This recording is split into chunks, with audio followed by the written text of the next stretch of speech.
Remember the student in school who complained or even cried because they only got a 99% mark on an assignment or test. Meanwhile, some of us were relieved, if not ecstatic, to have nearly passed.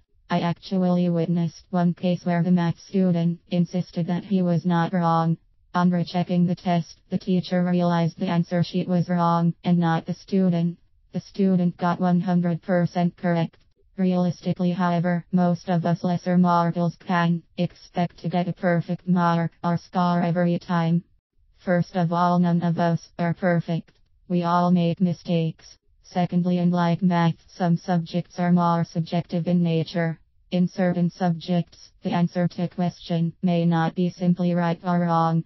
The teacher may have more latitude in how your grades are calculated. The teacher may even consciously or subconsciously increase or decrease your grade based on whether they like you or your attitude or not. Similarly, in business, you can't please everybody all of the time.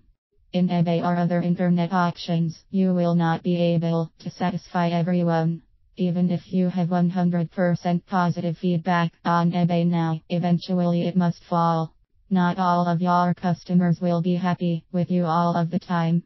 You might make a mistake, resulting in an unhappy customer. Sometimes factors beyond your control, such as a lost shipment, may result in a negative feedback. Occasionally you might even get a customer who is unreasonable. If he leaves you negative feedback, sometimes all you can do is leave a negative feedback in return. This is not so much as an act of retaliation. It is more a matter of presenting your side of the story. Sometimes a customer has a legitimate complaint.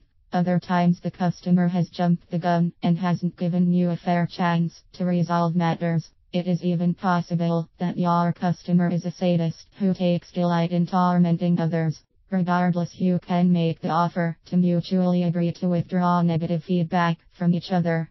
If you both agree and follow eBay's procedure, the negative feedback will be removed from both of your total scores, thus improving both feedback ratings. The negative comments themselves won't be removed by eBay, but neither will your response to defend yourself. Even if this tactic to remove negative feedback is not successful, at least you tried. Don't let your pride stand in the way of trying to make peace with the customer and reversing any negative feedback. If the customer won't agree, at least you've told your side of the story. Let your prospective customers decide if they want to do business with you or not. I personally like it when I see an eBay seller with a perfect feedback rating. Realistically, however, I realize that you simply can't please everyone. Even if you did everything perfectly, there are still people who are just not reasonable. Thus, even if a seller has some negative feedback, if the overwhelming majority are pleased with him, I tend to discount the few dissidents. I suggest you do the same in evaluating others as well as yourself.